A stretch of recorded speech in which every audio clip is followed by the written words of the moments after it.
Good evening and thank you for joining us here at GBS News 9. My name is Beatrice Njeri. Our sign language interpreter is Adams Minor, and we have a lot lined up for you, but first, here are the highlights. Conservatory orders issued on 18th of October 2024 in Kerugoya High Court E015/2024 are hereby discharged and or set aside. Gachagua down but not out. High Court declined to stop swearing in of Professor Kithure Kindiki as the third Deputy President of Kenya in a case petitioned by impeached former Deputy President Rigathi Gachagua. Alarming rise in murder cases against women in the country captures attention, with 97 reported murders in just 3 months now. Law enforcement and government officials call for action. Opportunity to make our contribution to the integration agenda and welcoming all of you, Excellencies, together with other participants to Nairobi for the summit next year. Strengthening Kenya's foreign ties.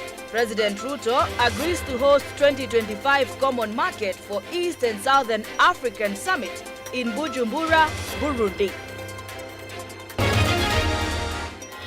Tension at its high as North Korea fires an intercontinental ballistic missile with a record of longest flight time.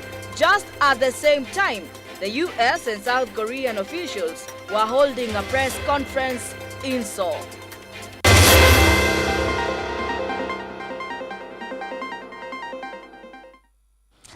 The High Court of Kenya has today lifted a conservatory order that was placed by the court in Kerugoya and Mlimbal, blocking the Deputy President designate Professor Kithure Kindiki from being sworn in as the third Deputy President of the Republic of Kenya after the former Deputy President was removed from office through impeachment.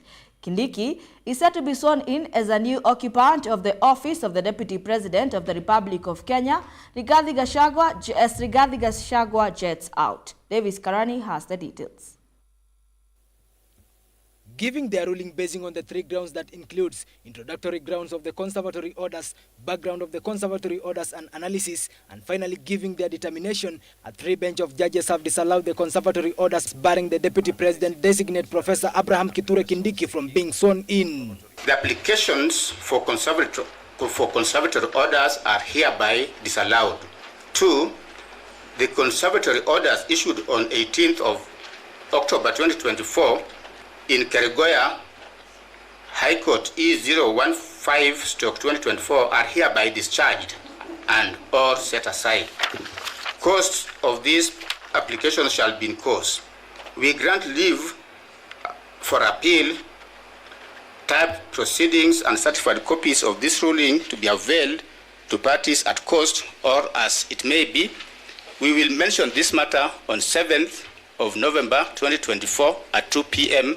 in the open court. This decision places the Kenya's constitution into a practical moment that requires the swearing in of the Kenya's Deputy President, who is expected to assume office after swearing in ceremony, and the Deputy President designate, the Right Honorable Professor Abraham Kithure Kindiki, is expected to take an oath of office as from tomorrow anytime between 10 a.m. to 2 p.m. I, Kithure Kindiki.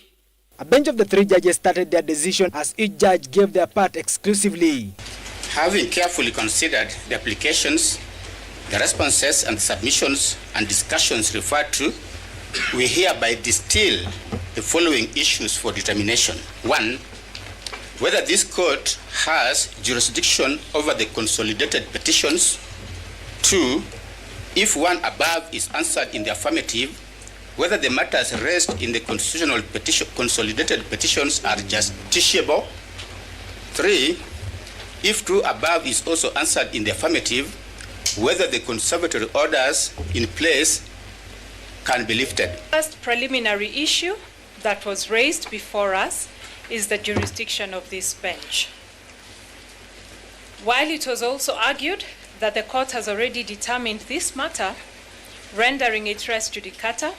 On the material presented to court, a tribunal properly directing itself will conclude that there exists a right which has apparently been infringed by the opposite party as to call for an explanation or rebuttal from the other. End of quote. Even as joy and happiness rise and somber mood diffuse in the two factions groups, what will happen if the Deputy President Abraham Kithure Kindiki will be sworn in as the new Deputy President and Gachagua wins the appeal case blocking Kindiki's deputy presidency, and yet the courts are not in the right position to overturn any decision about a public officer who has been elected into office via a constitutional means? That is food for thought. Davis Karani, GBS News, Nairobi. President William Samoei Ruto has arrived in Burundi for the 23rd COMESA Summit, where over 400 representatives from the private sector, small-scale traders, policymakers and civil society are gathering to discuss vital issues. The summit focuses on accelerating regional integration through developing value chains in climate-resilient agriculture, mining and tourism. Here is more on the same. President William Samoei Ruto has officially arrived in Bujumbura, Burundi to attend the 23rd COMESA Heads of State Summit.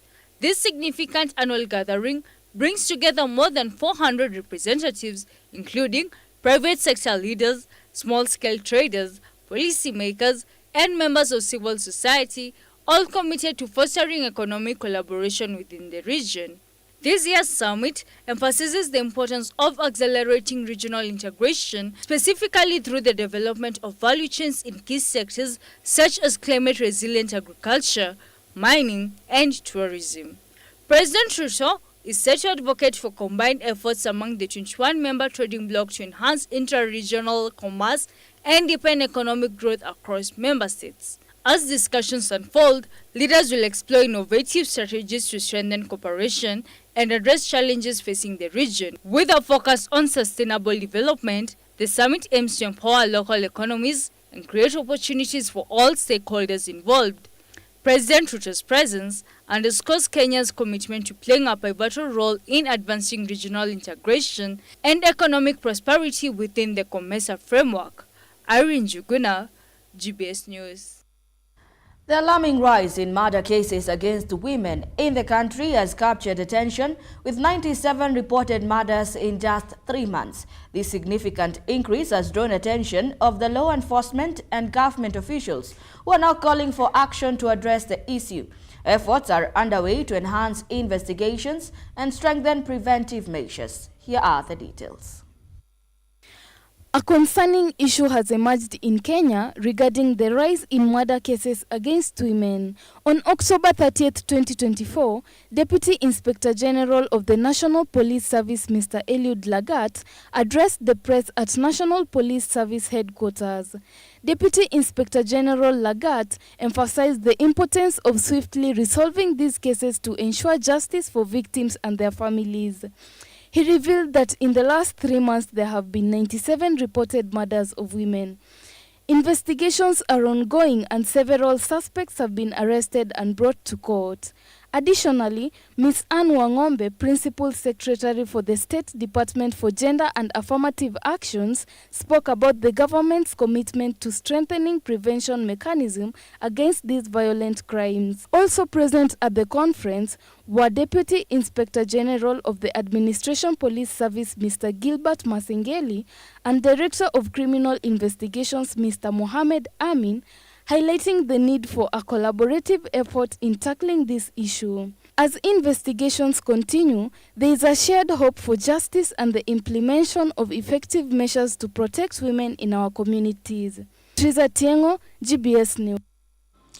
Chief Justice Martha Koome has broken her silence on the alarming rise in femicide cases in Kenya, calling on the nation to confront what she described as a profound failure in protecting women and girls. Speaking during the launch of the National Child Justice Month in Kiambu, the Chief Justice urged Kenyans to recognize the escalating threat facing vulnerable women and girls who are increasingly subjected to sexual violence and brutal killings. This urgent appeal follows data from the National Police Service revealing that 97 women have been murdered in just 3 months, prompting organizations like Feed Kenya to demand that President William Ruto declare femicide a national crisis within 30 days. Here is more on the same. One woman being killed is just too many. 97 is incomprehensible. Chief Justice Martha Koome has finally broken a silence on matters of femicide in the country. Speaking while launching the National Child Justice Month in Kiambu County, the Chief Justice called upon Kenyans to be alive to the surge in femicide cases in the country. As we address the protection and dignity of children in conflict with the law, our conscience cannot ignore the shadows cast over our society by the racing scourge of femicide. Women and girls in our communities are enduring unspeakable violence. This year alone, we have seen tragic cases of sexual assault and brutal murders of women and girls, crimes that lay bare profound failure of our collective duty to protect our most vulnerable. Why are our girls, why are our women being killed? This comes in the wake of gruesome statistics revealed by the National Police Service through the Deputy Police Inspector General Eliud Lagat, who revealed that 97 women have been killed in the past 3 months. In the last 3 months alone, the country has reported 97 cases of femicide. This troubling trend highlights the urgent need for focused actions and collaboration to tackle the widespread problem of gender-based violence in our society. Amid an uproar over femicide in the country, FIDA Kenya also recently called for President Ruto to declare femicide a national crisis, giving him an ultimatum of 30 days to address this issue. No longer afford to treat femicide as an isolated series of incidents. It is a national emergency that requires urgent and coordinated responses from the highest offices in the land.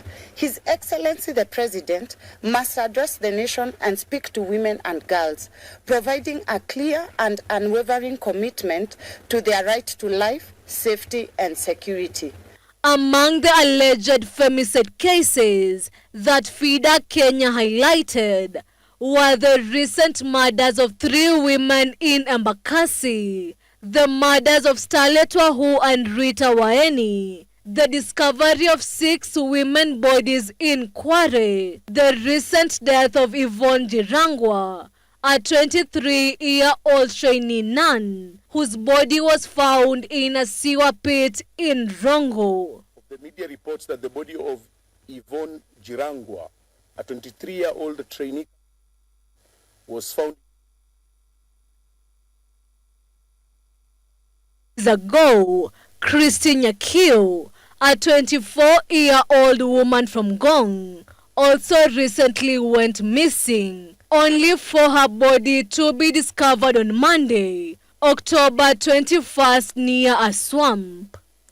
While revealing the 97 statistics, the National Police Service indicated that this could be the worst year for women and girls as far as femicide is concerned. Local leaders have also been vocal on the issue. On Tuesday, Kirinyaga Governor Anne Waiguru asked police to stop the ongoing killings of young people in the country.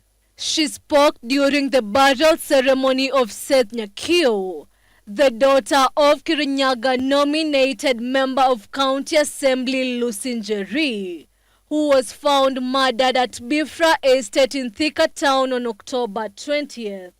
And sons who have been killed in mysterious circumstances. And every time we are told that the investigations going on. It is true Mheshimiwa has said that many times we are told no stone will be left unturned. Alafu wiki moja, wiki mbili, na amewauliza, do you see these stones being turned? According to statistics from the African Data Hub, the number of femicide cases has been growing from 20 in 2016 to a peak of 95 in 2018 and 75 last year. Susan Nganga, GBS News. The High Court has today upheld the Salaries and Remuneration Commission's directive on stipend rates for healthcare interns, dismissing 5 petitions that challenged the Commission's authority and claimed discrimination. The court's ruling affirms the SRC's mandate to set remuneration rates, reinforcing the legality of its decision amid ongoing debates over equity and budgetary constraints in Kenya's healthcare system. Here are the details. In a significant ruling, the High Court has upheld the Salaries and Remuneration Commission's directive regarding stipend rates for healthcare interns, dismissing 5 consolidated petitions that challenged the Commission's authority and claimed discrimination. The court's decision reinforces the Salaries and Remuneration Commission's role in establishing remuneration frameworks within the constraints of the national budget. The petitions were filed by a group of healthcare interns and various professional organizations, arguing that the SRC stipulations issued on March 13th were unconstitutional. The petitioners contended that the standardized stipend rates fostered inequalities between medical and non-medical interns and ignored historical remuneration structures. In response, the Salaries and Remuneration Commission defended its position, asserting that the setting stipend rates falls within the constitutional mandate. The Commission emphasized that internships are primarily educational training periods rather than employment, with stipend amounts adjust according to fiscal realities. The SLC highlighted the Ministry of Health's financial constraints, which include a request for an additional 9.6 billion Kenyan shillings to address its budgetary shortfall. As the healthcare sector grapples with ongoing budgetary challenges, this ruling sets a precedent for how stipend rates for interns will be determined in the future, emphasizing the importance of fiscal sustainability in public service remuneration. Many thanks for joining this live broadcast. We have a lot lined up for you in our news segment tonight, but first let us take a quick break. We'll be right back with even more. Hello everyone, I'm so much thankful to have this precious time to actually share with you the word of God. When I was growing up and when I was attending church, my former church, I was taught that, although I'm saved, but as I, when I commit sin, I become a sinner. And then when I become a sinner, again I repent my sin every day for it to be forgiven, so that I can be assured of salvation. But when I was living a life of trying to confess my sin each and every day, and believing that I'm a sinner, actually I could not have an assurance of my salvation in my heart. So I thought, and I was taught that my sin is, the deeds which I do outwardly. Until the time I came to realize, for sure, I'm a person who cannot really do good. The problem is not the deeds which I'm doing outwardly. The problem is the core. The core of my heart itself is evil. Jesus, what he did, he lived among us. And then he died on the cross because of our sin. And then he rose again. The reason why now he did not just resurrect and go to heaven, it is because of, to meet the disciple and to witness that, sin and death could not have any power in his life. He wanted to manifest that eternal life. Because those people, let's commend them on their quality. Sana their music videos quality na anga top notch. Kwa artist anda kwa msanii. Usiingie usienda kwa studio kwanza kurecord ngoma bila kuwa educated about music. Juu sasa utaingia hapo urecord ngoma yako vizuri alafu yo utakuwa umegain kila kitu but pia label uyachangi hivyo. Yeah, we helped you, so you are supposed to do something. Yeah. Kiingia unapangwa contract. Unajua contract inakonga between two parties. Mnaagria under one thing, kila mtu analeta interest zake, then mnaangalia venye mtapata. We have talent in the ghettos, but manze usanii ni ngumu, designer wise endelea. True. Manze mimi niliona movie ya Kenya jo. Na ni movie ilikuwa ina trend. Walitumia Land Rover hizi za kitambo, hizi chuma, hizi Yeah. Mtu akisenza audio kitu ni ya uongo. Umeelewa kabisa. Form 1 kuna msemehando akasema yeye ni artist. Akaambia kuja hapa bro. Unichore pilipili na ukali yake. But the pilipili part sawa, but now how the ukali part.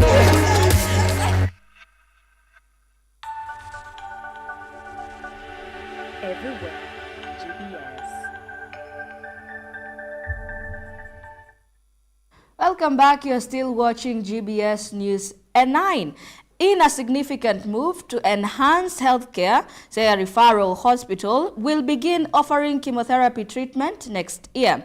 This initiative aims to reduce financial burden on patients who currently travel to cities like Kisumu, Eldoret, and Nairobi for cancer treatment. Peter Omoth, the county coordinator for non-communicable diseases, announced the plans during an event marking the conclusion of Breast Cancer Awareness Month. Speaking at the hospital grounds in Siaya Town, Omoth called for collective efforts to combat cancer, highlighting its devastating impact on families' financial resources. He noted that many households struggle to afford treatment, underscoring the need for accessible healthcare services. In a related event, Siaya Deputy County Commissioner Robert Ngetich, who flagged off the awareness work at Ahindi Gardens, encouraged residents to register for Social Health Insurance Fund. He stressed the importance of having medical coverage, particularly for chronic diseases, to elevate financial strain in the event of diagnosis. The introduction of chemotherapy services at Siaya County Referral Hospital is expected to not only improve patient outcomes, but also bolster the community's overall healthcare capacity, making it a vital resource for those affected by cancer. Next year. For now, we have hospice here, which supports majorly the palliative care, please. And we are doing, somebody was asking me where I was seated here, the Dr. Clinical breast examination, how much does it cost? It costs nothing. It is free. So, if we take this message home that everybody should just go for medical checkup so that this breast cancer can be detected early and you begin medication. I'll urge everyone that this message should not end by today taking a walk and raising awareness. It should be a continuous exercise, be it in your various fora, whether for Weshimiwa, the assembly, champion for the same, so that we have this disease, we reduce the numbers. As the County Assembly of Siaya, we are just requesting a Siaya patient. At least we have a chemotherapy center here, because going to Kisumu and Eldoret is hectic for us.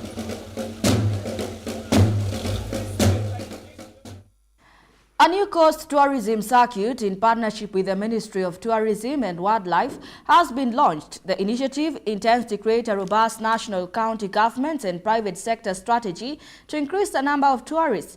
It will involve rigorous marketing of available destinations, both locally and internationally. Besides creating more appealing packages, during the launch, the Cabinet Secretary Tourism and Wildlife, Rebecca Miano, said the move will involve rigorous marketing and resources mobilization by all stakeholders. She said the country had been hard hit by COVID-19, leading to low numbers of visitors. The Cabinet Secretary said the industry has since recovered and the ministry is targeting 2.5 million visitors in 2024. The target is to reach 3 million by 2026 and 5 million by the year 2027. The Cabinet Secretary later paid a courtesy call to Mombasa Governor Abdul Samad Sharif Nasil. The Cabinet Secretary Miano said the partnership with Mombasa was very crucial as the county was a top tourism destination. The governor said the county intends to put up more development at Mamangene Park and urged the national government to revert it to the county management. He said the new partnership will increase the number of tourists visiting Mombasa as a top destination. He said the newly launched circuit will bring together teams from different counties to come up with a unified strategy. First, I want to confirm that we have had a very good engagement for the last 2 days here at the coast. We want to create a robust relationship with the private sector because they are actually the captains of industry, and government is an enabler and a facilitator so that industry can thrive. The sector has raised quite a number of issues that we need to look at. The destination marketing and branding. They are concerned about the beach management. They want to see more of marketing and good organization.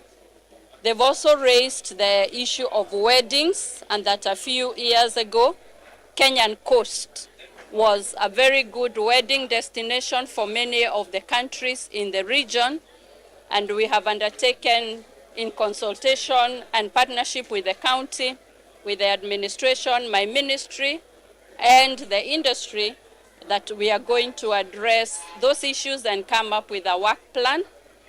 If we resolve all the challenges, our sector will even become better. There was an issue of park fees.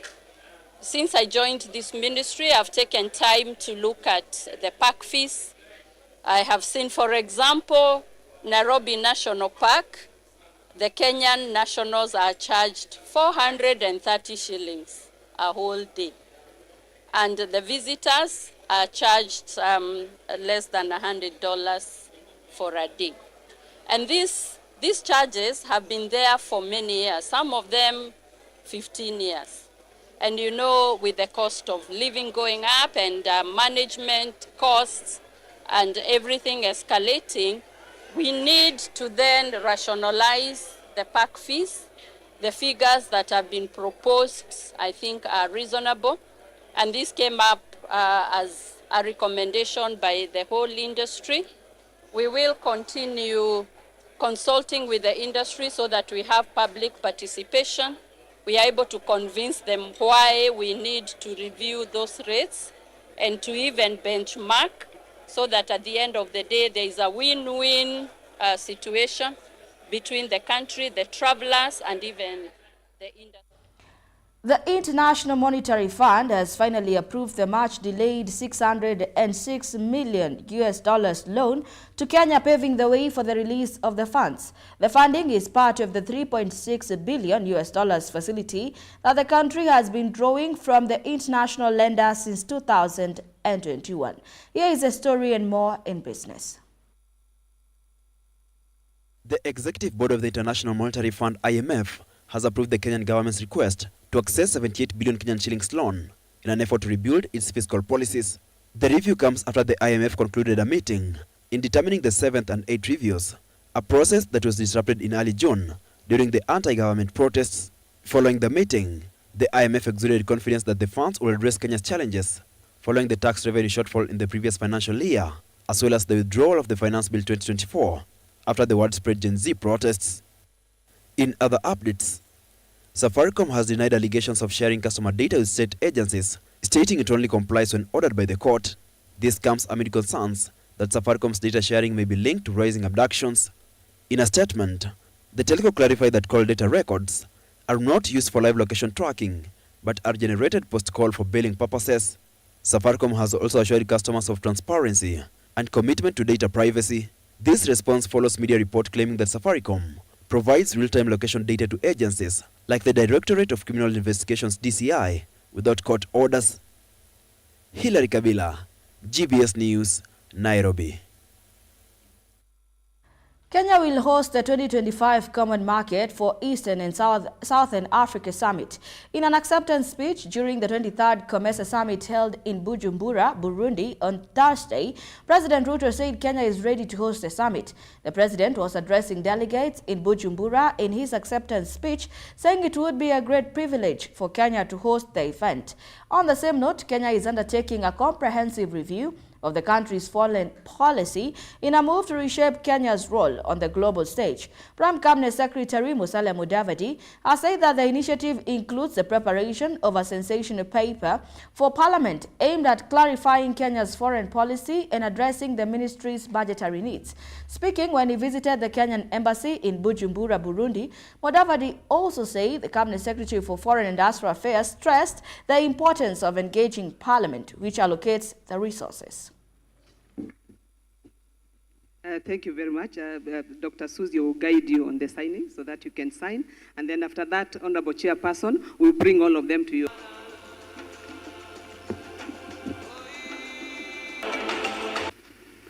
It is a great privilege to accept on behalf of the people and government of Kenya the distinguished honor of hosting the 2025 COMESA Summit.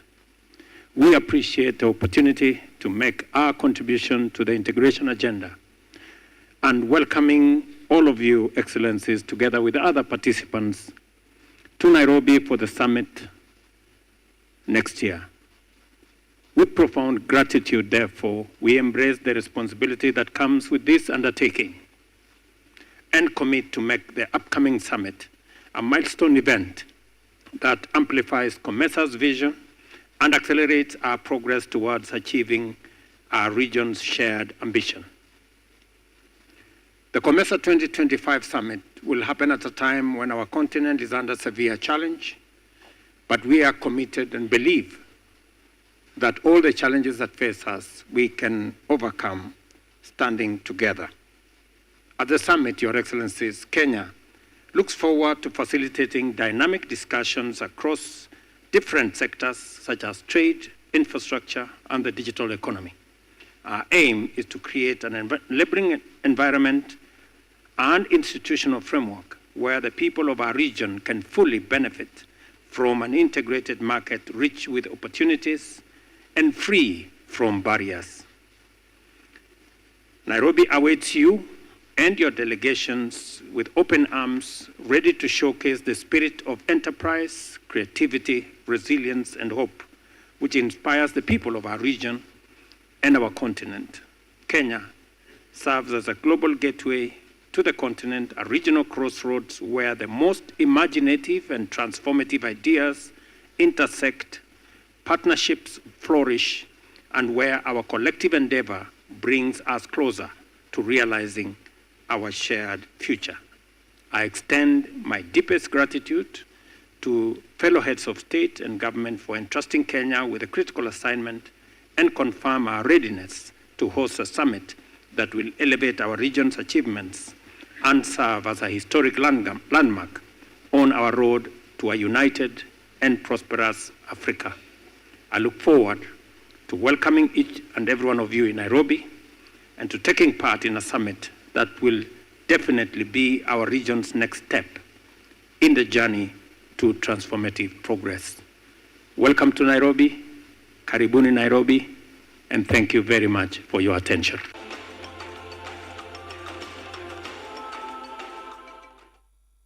Do keep your comments coming in through our SMS line 21144 and GBS TV Africa on all our social media handles. That report brings us to our international news, but first let us take a quick commercial break.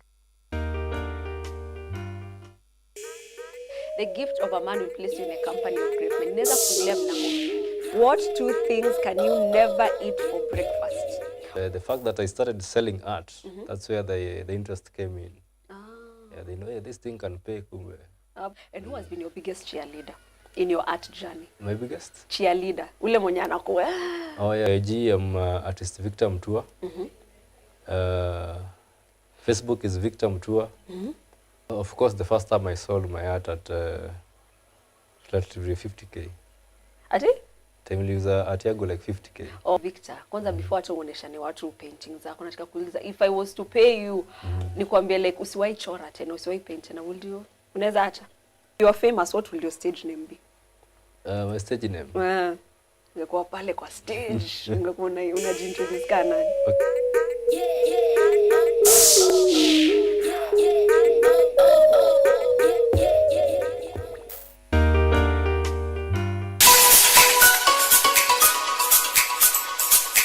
Leo tutakuwa tunaangazia masuala mengi kuhusu uongozi na maendeleo, na pia tutakuwa tunaangalia uongozi wa kuigwa na vijana. Kuna idara za serikali, kuna tume ya EACC, kuna idara za mahakama na kuna parliament, lakini tumeshindwa kutekeleza chapter 6 of Kenyan Constitution to the point that ya kwamba watoto wachanga ndio wanatuonyesha jinsi ya ndio wanatuweka katika mistari sabamba ya kuratibisha kifungu cha 6 cha katiba ya Kenya. When we try tukijaribu sana kuangalia mambo politically na tuangalie vizuri pande hii nyingine ya kijamii, nafikiri hapo kuna kuwa na mwanya katikati, na hiyo mwanya ndiyo ambayo sasa imekuja kujazwa na hii generation. What has it this far that now they are saying enough is enough? Wakati Daktari William Samoei Ruto alichukua hatamu za uongozi, mnakumbuka ya kwamba the opposition walianza zile demonstrations zao za kusema the cost of living imeenda juu sana. Ijaribu kushukishwa kidogo ili watu wakuwe na muamana katika nchi. Na hiyo pia iliadhiri serikali yake pakubwa. Sababu ya watu kwenda kwa maandamano ilikuwa kutoridhika na mambo yanavyofanywa. Wakati finance bill ilipitishwa na wakati tunaangalia sababu ya zenyewe kupitishwa, tunaona si sababu za kusaidia vijana. What happened after the Kenya Kwanza imereduce still wanamwandamania? So ile ambayo wananchi wa Kenya wanakasirika ni kwa sababu we are expecting leaders, and especially led by the president, to be giving us policies that can give effect to Article 43 of the Kenyan Constitution.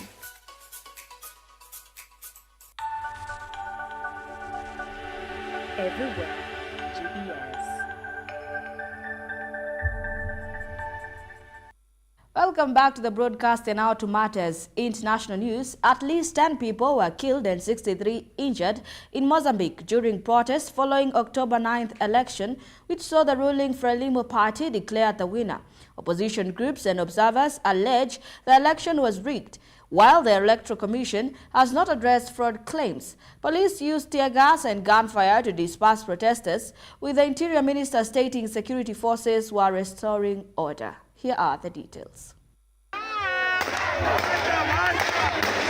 At least 10 people were shot dead and another 63 injured by gunfire during post-election protests in Mozambique last week, medical associations said on Wednesday, as the country braced for further demonstrations. Protests broke out before and after Mozambique Electoral Commission announced that ruling party Frelimo had won on October 9 poll, extending it 49 years in power. Opposition candidates, civil society groups and observers said the elections was rigged. The Electoral Commission has declined to comment on allegations of fraud, while Frelimo did not reply to requests for comment. Mozambique police used tear gas and gunfire to disperse post-election protests, which authorities say turned violent, leading to fatalities. We demonstrated to show that we already lead this country. It's not over. I'm just waiting to recover. We know the police commander who ordered the shooting, and we will fight back. Interior Minister Pascal Ronda defended the response, stating security forces were restoring order. Human Rights Watch reported at least 11 deaths and over 50 severe gunshot injuries, noting actual numbers could be higher due to unreported cases. Tension rose in the post-elections period after an opposition party lawyer and official were shot dead in their car 3 days after the vote. The U.S. government and others have called for an investigation. Presidential candidate Venancio Mondlane, who came second in the official result but claims to be the true winner, has called for renewed demonstrations starting on Thursday for a week. Para mobilizar a nossa população, We will continue to mobilize our population for them not to accept the results. How will they not accept? There are various constitutional ways of fighting, stopping the economy and protests. These are legal means. There is nothing illegal in it. There is nothing brutal.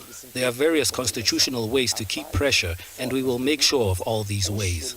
Que nos permite manter ainda a pressão. E vamos fazer uso de todas essas formas. In the capital, Maputo, traffic was heavier than usual on Wednesday as people purchased food and other items in preparation for possible unrest in the days ahead.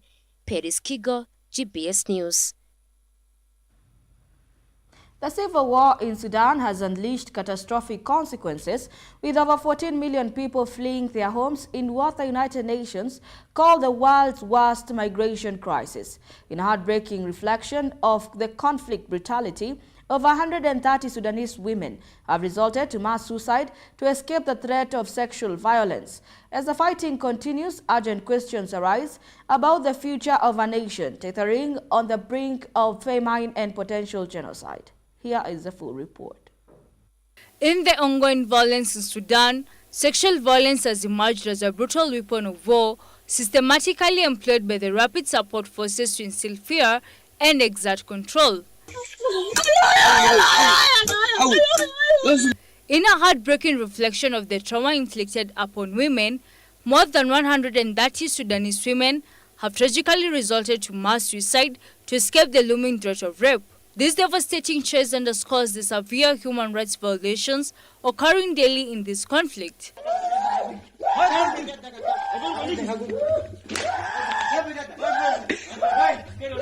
Since the outbreak of civil war in April 2023, a brutal power struggle between General Abdel Fattah and General Mohamed Dagalo has led to widespread violence and chaos, claiming an estimated 150,000 lives. While the impact of this conflict is staggering, the United Nations reports that approximately 14 million people have been displaced, with 3 million seeking refuge in neighboring countries like Chad.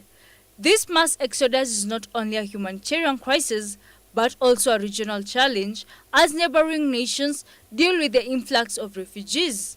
As the conflict drags on, Sudan teeters on the edge of famine. With around 10 million people forced from their homes, many face starvation and deprivation. International aid agencies warn that the situation is dire, with hundreds of thousands at risk of death from malnutrition and lack of basic necessities. The world watches as the crisis unfolds, raising critical questions. As the humanitarian crisis deepens, the voices of those affected grow louder, demanding urgent international attention and intervention. The need for action has never been more urgent, as Sudan stands at a crossroads between despair and the hope for a better future. Irene Juguna, GBS News. Somalia has announced the expulsion of an Ethiopian diplomat, marking a further souring of relations between the neighboring countries related to a port deal Addis Ababa has been negotiating with the breakaway region of Somaliland. Somalia Foreign Affairs Ministry said on Tuesday that Ali Mohammed Aden, a counselor at the Ethiopian embassy in Mogadishu, has intervened in Somali state affairs and was being given 72 hours to leave the country. Here is that report. Somalia has expelled Ethiopian diplomat Ali Mohammed Adan, marking a decline in relation due to Ethiopian negotiation with Somaliland over a port deal. Somalia opposes the agreement, considering it a breach of its sovereignty. Ethiopia had signed a memorandum of understanding with Somaliland to lease a port, potentially in exchange for recognition of Somaliland independence, which Somalia does not acknowledge.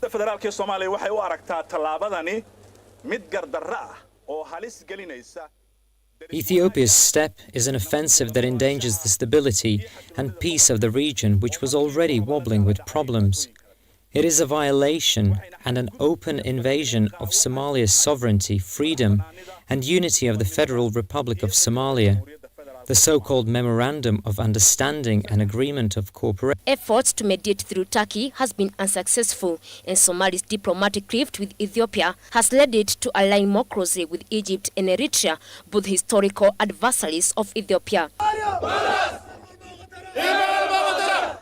In August, Egypt delivered military aid to Somalia, marking a revival of military ties after 4 decades, as Somalia recently signed a security agreement with Egypt and Eritrea aimed at countering Ethiopia influence.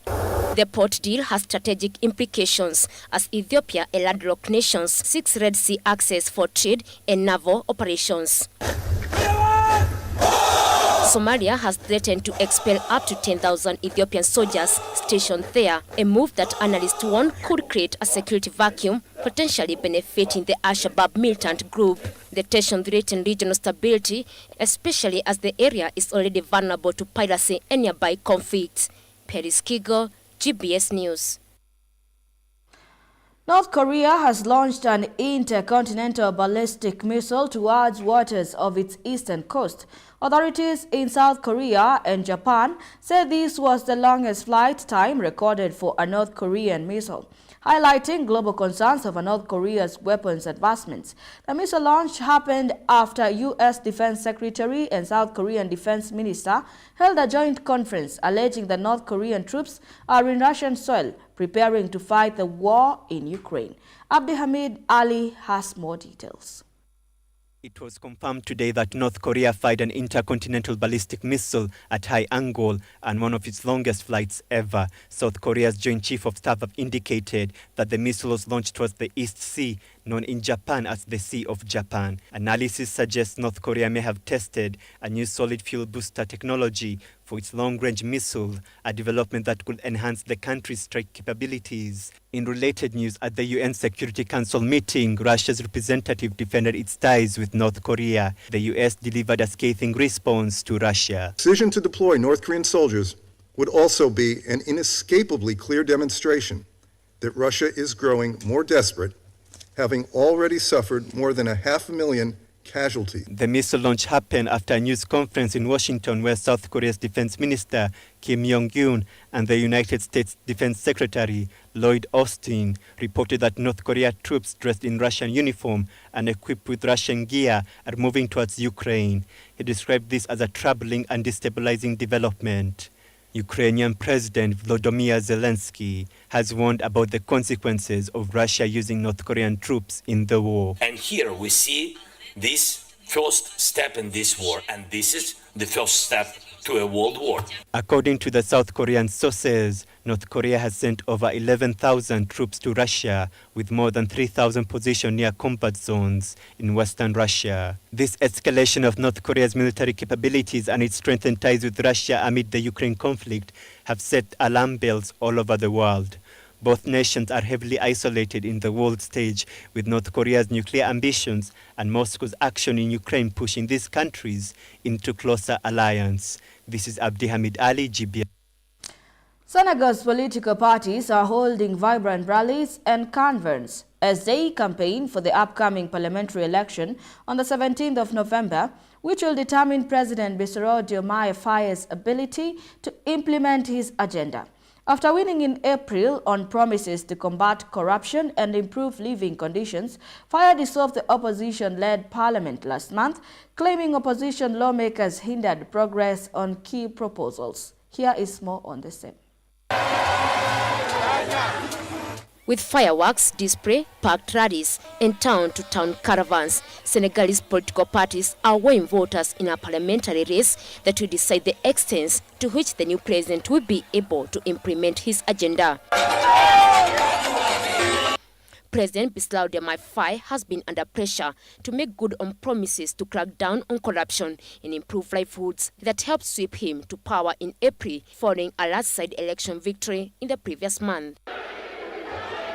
Faye has accused lawmakers in the opposition-led National Assembly on refusing to engage in meaningful talks on the budget and other proposals and dissolved parliament last month, paving the way for the legislative elections on November 17. Campaigning officially kicked off on Sunday. Faye's Pastef parties aim for a majority, facing tough competition from a coalition formed by ex-President Macky Sall and Abdoulaye Wade, who previously had a combined 106 out of 165 assembly seats. These elections is past a first solo run without coalition support, testing its influence. Smaller coalition led by former Prime Minister Amaduba and Daka's mayor are also competing. Faye recently announced a 25-year plan for economic growth, promising new jobs and industrial diversification. Paris Kigo, GBS News. In the final stretch to Election Day, President Joe Biden's response to racist comments made at a rally for the Republican presidential candidate Donald Trump has sparked a political firestorm. Biden's remarks was met with sharp backlash from Trump and his supporters, who accused Biden of labeling them as garbage. The exchange has added further tension to a close presidential race, with polls showing both Trump and Harris are neck and neck in key swing states. Here are the details. During Tuesday's Zoom fundraiser with Voto Latino, a group focused on empowering young Latino voters, Biden reacted strongly to remarks made by comedian Tony Hinchcliffe at the New York Trump rally. Hinchcliffe had referred to Puerto Rico as a floating island of garbage. Nevertheless, Biden made a controversial remark on the video call, angering Trump and his supporters. The only garbage I see floating out there is his supporters. That remark has caused nationwide backlash for Biden, mostly from Trump's supporters. Trump capitalized on the backlash by wearing a reflector jacket and doing a photo shoot at a garbage truck as a dig to Biden. Joe Biden finally said what he and Kamala really think of our supporters. He called them garbage. No way. No way. This incident casted a shadow on Kamala Harris's campaign. Let me be clear, I strongly disagree with any criticism of people based on who they vote for. While addressing her own rally on yesterday's campaign, she focused mainly on her opponent's weaknesses. This is someone who is unstable, obsessed with revenge, consumed with grievance, and out for unchecked power. In the 2016 elections, when Hillary Clinton was running against Donald Trump for presidency, she sidelined Trump supporters and independent voters by saying this. Put half of Trump supporters into what I call the basket of deplorables. Right?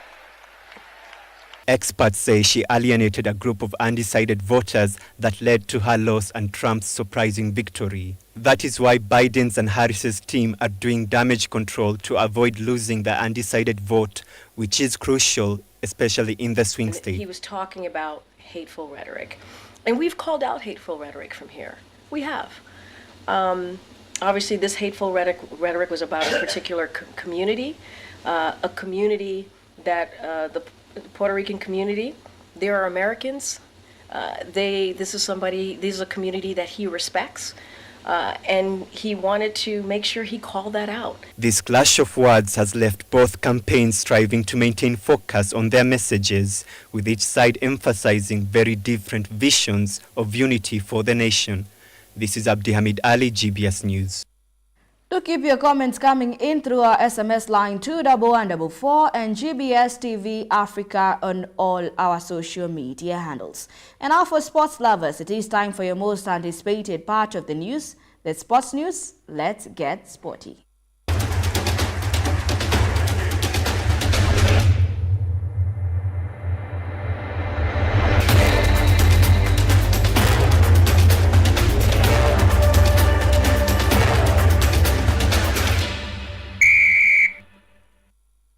Harambee Stars has touched down in Kampala, Uganda, ahead of their crucial return leg match in the CHAN qualifiers.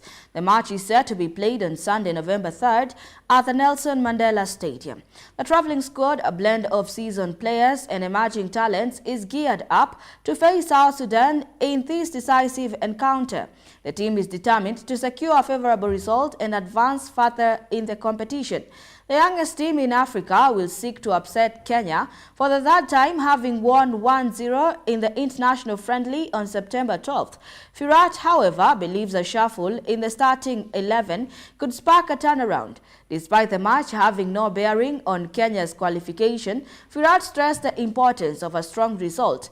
The tactician will bank on his new call-ups to restore Kenya's pride by avoiding a fourth loss on the trot after falling Cameroon in back-to-back 2027 AFCON qualifiers. The winner of the two-legged tie will face either Rwanda or Djibouti in the final qualification round in December.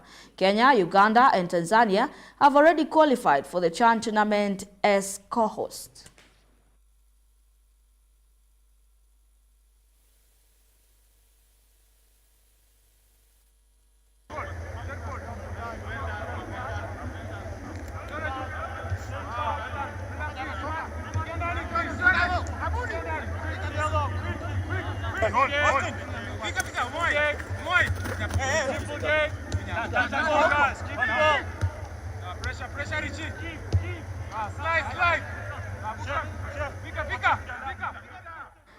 Manchester United responded to Erik ten Hag's sacking by thrashing a weakened Leicester side 5-2 to reach the Carabao Cup qualifier finals in a convincing first game for interim boss Ruud van Nistelrooy.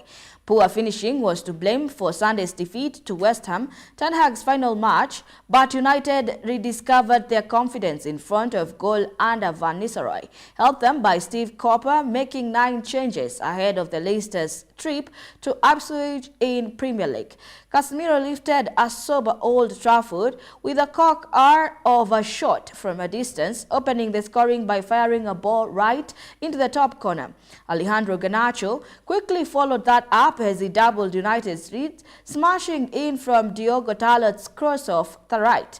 United, winner of Carabao Cup under Ten Hag's 2023, showed no sign of letting the speculation around prospective new manager Ruben Amorim distract them, keeping up the impressive cup from Leicester. Meanwhile, clearly have other priorities. Other matches saw Tottenham eliminate City 2-1, Newcastle 2-1 Chelsea, Liverpool 3-2 Brighton.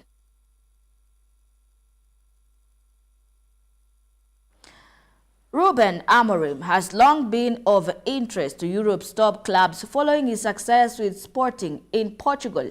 But this would be the 39-year-old coach set for Manchester United job bring the Premier League. Adam Bate spoke to rival coaches to find out.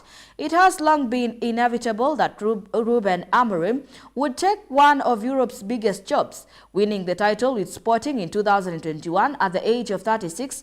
All but guaranteed that. Repeating the feat last season only underlined his ability as a coach.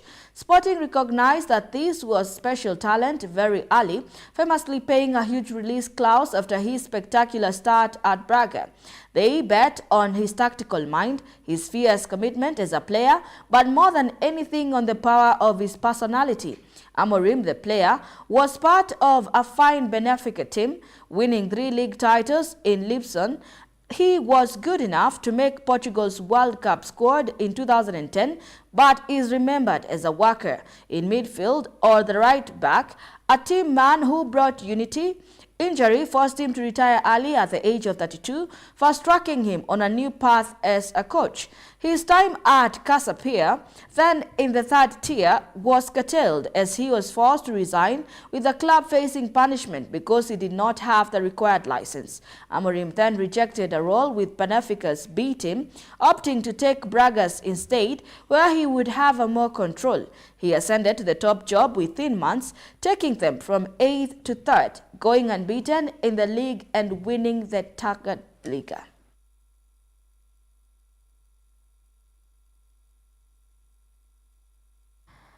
Lando Norris took 2nd place, catching and passing Ferrari Charles Leclerc for the 2nd and 9th laps to go, while Ferrari's Carlos Sainz took a dominant victory. At the front, Sainz made in the 3rd Ferrari wins in the past 5 races after taking pole position. Despite losing the lead to Verstappen on the first lap, Verstappen was given 2 10-second penalties for his driving against Norris for 2 incidents in the same lap, but still managed to finish 6th. at the front since made it 3 Ferrari wins in the past 5 races. Here are the details. Between Williams, Alex Albon and Yuki Tsunoda are led to the Japanese crashing at the first corner and Albon pulling off with damage after turn 3. When the race resumed, Carlos Sainz took just a lap before he passed Verstappen into turn 1, after which Norris closed in, leading to all the drama between the title contenders. Verstappen was given 1 penalty for forcing Norris off the track in an incident at turn 4 on lap 10, and another for leaving the track and gaining an advantage 4 corners later. That allowed Leclerc through into second place, and initially he tracked Sainz closely and was within a second by lap 14. But he dropped back a second the following lap, whereupon Sainz came on the radio to make an unspecified complaint about Leclerc using bad language. Sainz's victory, coupled with Leclerc's third place and fastest lap, moves them ahead of Red Bull into second place in the Constructors' Championship. McLaren still lead, but Ferrari are 29 points behind and 25 ahead of Red Bull. Reporting for GBS TV, I am John Kinyanjui. And that sports news brings us to the end of our news segment tonight. Here are GBS News and 9. We make your news our business. My name is Beatrice Njeri. Our sign language interpreter is Adams Minor. Good night.